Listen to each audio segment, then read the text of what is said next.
Chapter 14. No More Snow. It was eerie to hear the bell ring for morning recess, lunch, and afternoon recess when there was no one at school except Og and me. Staring out at all the snow gave me a chill. The temperature was dropping inside as well. What was it that Aldo had said about turning down the heat at night to save money? I felt even chillier as I realized there was no one around to turn the heat up again. Luckily, I had my fur coat, my sleeping house, and a nice pile of wood shavings I could crawl into to keep warm. I wonder how Og was doing with nothing more than 4 glass walls, some greenery, and an unheated swimming pool. I dozed for much of the day and nibbled on the stash of food I keep hidden in my sleeping nest.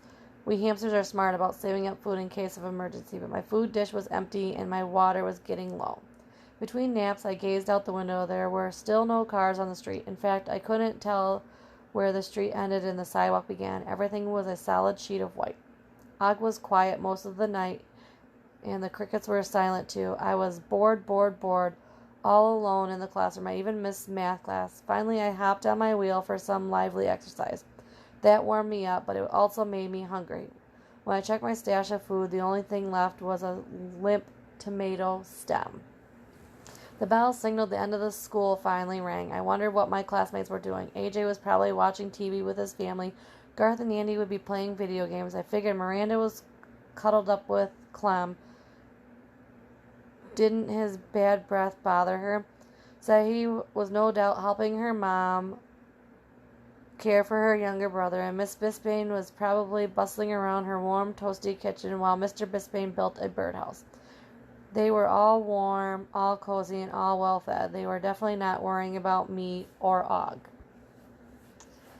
I wasn't helping myself by thinking of these things. I started to work on my poem. What rhymes with gloom, doom? I slipped my notebook and pencil out of their hiding place behind my mirror and burrowed down in my pile of wood shavings to keep warm. I probably fell asleep. It was nighttime when I woke up. Hey, Og, do you think Alda will come tonight? I asked my neighbor. Og didn't answer. Alda didn't come. The snow kept falling. Around midnight, I heard a funny whirling sound and looked out the window. A huge machine, way bigger than a car, crept down the street like a giant yellow snail with an orange light spinning around on top. It rolled along slowly, then disappeared. 3 hours later, it returned from the opposite direction and disappeared again. Did you see that, Og? I squeaked loudly. He was definitely ignoring me. I didn't blame him. I'd said terrible things to him, things he probably understood. Guilt made me feel even colder. Og, I didn't mean it when I said I didn't care if you were my friend, I called out from my cage. I'll forgive you for splashing me if you forgive me for saying those things, okay? Boing. I think he meant okay, but there was something odd about the way Og sounded. Maybe he was hungry like me. Then I recalled that he didn't need to eat as often as you. Frogs have all the luck. The next morning, the snow stopped falling, but the ground was covered, and there were still no cars or people to be seen except for that parked car. Even if it hadn't snowed, nobody would have come to school because it was Saturday. 1 week ago today, I was staring at Magic Mitch's show. Now I'm alone, almost. Cold, hungry and forgotten. All my life, some human had brought me food and water and cleaned my cage. I'd been well cared for. I'd never had to fend for myself. But I was a smart and capable hamster. It was time for me to take care of myself like my wild hamster ancestors. The ones who lived in the forest with piles of leaves and pine cones, and all the fruit and nuts they could collect. Hunger must have clouded my brain because it hadn't occurred to me until the moment that all my hamster food was right on the table. Yummy things like hay, mealworms, grains, and vitamin drops. All I had to do was help myself. I opened the lock that doesn't lock and stumbled out of my cage. Augur, are you okay? I called it. Boing, he replied weakly. It had been a while since he'd eaten too, and I remembered Miss Bisbane talking about how important it was for frogs to have fresh water. I'm going to get some food, I explained. Maybe I can find some mealworms for you. I don't think I can get into the cricket cabinet. Lucky for the crickets. Boing, Og sounded even weaker this time, and he didn't look as green as usual. For a frog, that's not good. I rushed across the top of the table, slightly faint from hunger, and there they were, a great big bag of Nerby nibbles, a taller bag of hamster hay, and a giant jar of mighty meal mix. Yum. Of course, getting from the table to the top of those containers was a big problem for a small hamster. If I climbed up the bag of Nutri-Nibbles, friends, I would be in serious danger of falling into the bag and getting trapped there. Even though I love Nutri-Nibbles, I didn't want to spend my last minutes on Earth being crushed by them. The only sensible approach was brute force. I decided to take a run at the bag and knock it over. The treats would tumble out and I could eat to my heart's content. I took a deep breath and ran at the bag, yelling, "Charge!" It didn't quite work according to my plan. I hit the bag with all my might and the bag tipped a little. Unfortunately, then it tipped back the other way and crashed down on top of me. I wasn't crushed, but I was trapped underneath the bag of treats. There was a little air space around me, and I could see a glimmer of light. I could breathe, too. I just couldn't get out. What I could do was yell, "Help! I'm trapped!" I squeaked, although the bag muffled the sound. I'm not sure I was yelling, "Help me! Please!" Probably sounded like squeak, squeak, squeak. I squeaked away and waited.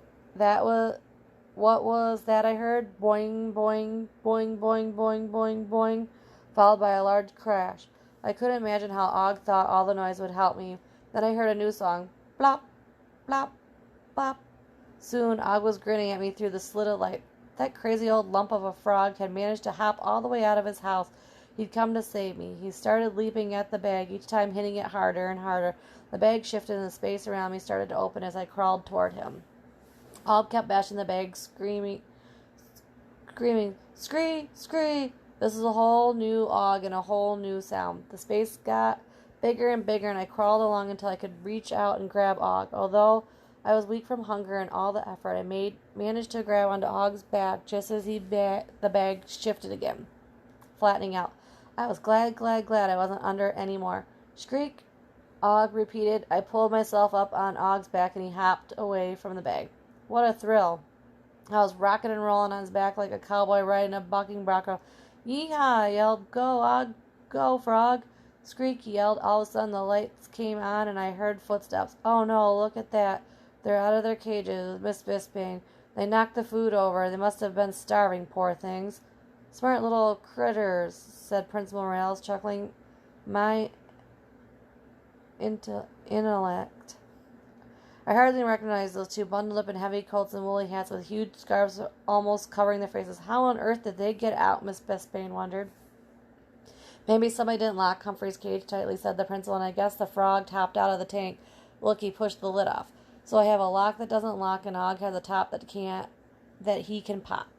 "Never fear, Aldo's here," another voice yelled. A bundled up Aldo hurried in the room. "Are they okay? The snowplow didn't clean out our street until half an hour ago. I was going to walk over here, but the radio said it was too dangerous to go out." "I know," said Miss Bisping. "Bert and I have been worried sick. If I had known the storm was coming, I would have taken them home with me. And everybody's called me. All the parents, Angie, Loomis, everybody." Miss Bisping put me back in my cage, gave me a handful of nurture nibbles. Principal Morales put Og back in his cage and fed him some icky crickets. Gah. Aldo went to get us both fresh water. "It's too cold in here for Og," Mr. Morales said. "He'll pull through all right, but I'm going to buy him a heater." More foots clomped across the floor. "We came as soon as we got shoveled out," said Miranda, as she, Amy, and Abby arrived. "The girls had been worried all day," said Amy. "We hadn't been forgotten after all. Heidi's mom, Garth's dad, and Sadie and her dad showed up too. Every one of them worried about Ogilvy. I wanted to thank them, but it's not polite to talk with your mouth full. They all asked to take us home for the rest of the weekend, but Miss Bisping was quite firm. I'm going to be selfish this time. I'm taking them home with me. My husband would never forgive me if I didn't." Mr. Morales told everyone to be very, very careful on the drive back home. He and Aldo helped Miss Bisping prepare our houses for the trip. Finally, my tummy felt full. "Og," I squeaked. "Thank you, my friend. Does this mean you forgive me?" "Boing," he answered, which is an extremely nice thing for a frog to say. Real friendship is shown in times of trouble. Prosperity is full of friends. Ralph Waldo Emerson, American poet and essayist.